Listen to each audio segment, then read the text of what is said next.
अस्सलाम वालेकुम नाज़रीन। MW न्यूज़ में ब्रेकिंग न्यूज़ खणी आहियां। यूसी मिसण में बरसात तबाही मचाए छॾी।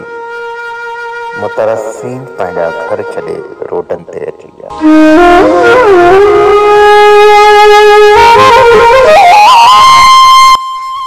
यूसी मिसण जे तमामु ॻोठनि में बरसात तमामु घर किराए छॾिया, काफ़ी घर ॿोड़े छॾिया।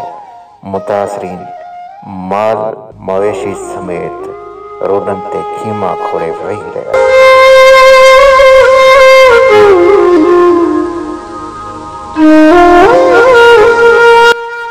मुसलसल बरसात पवण जे करे घर ॾहण खां पोइ बरसात मुतासिरीन रोडनि ते त आया, पर तक जो MNA ज़ुल्फ़िकार सत्तार बचाणी ऐं MP इमदाद अली पिताफ़ी DC टंडोलाल समेत को अमनदार साण हमदर्दी जे लाइ ॾिसण बि न आयो।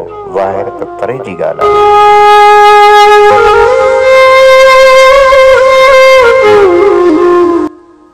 बरसात मुतासिरनि जी ज़ाहिर न थियण करे 700 खां वधीक ख़ानदान लॾ पलाण करे कराची थर समेत अंदरूनी सिंध में हलिया विया आहिनि।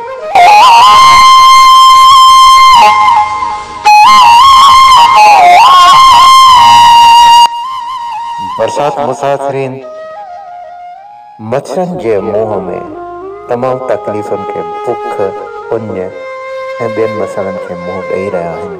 कंहिं बि अञा साणे संदसि ज़ाहिर न कई ऐं न ई का हमदर्दी।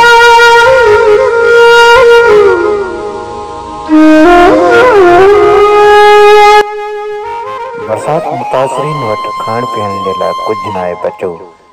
मच्छर त ख़ैर पटे रहिया आहिनि। मच्छर जिन के करे मलेरिया बुख़ार मलो ऐं ॿी बीमारियूं मुतासिरीन खे वकोड़े वयूं आहिनि ऐं गॾोगॾु माल में लंपी बीमारी सां गॾु ॿी बीमारी बि जनम वरितो आहे।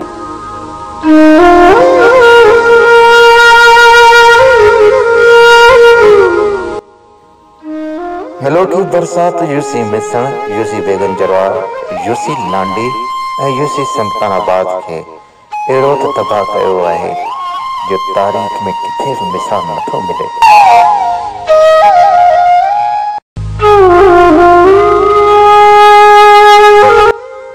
मुतासिरीन सां हमदर्दी करण जे लाइ फोटो सेशन न कयो वञे।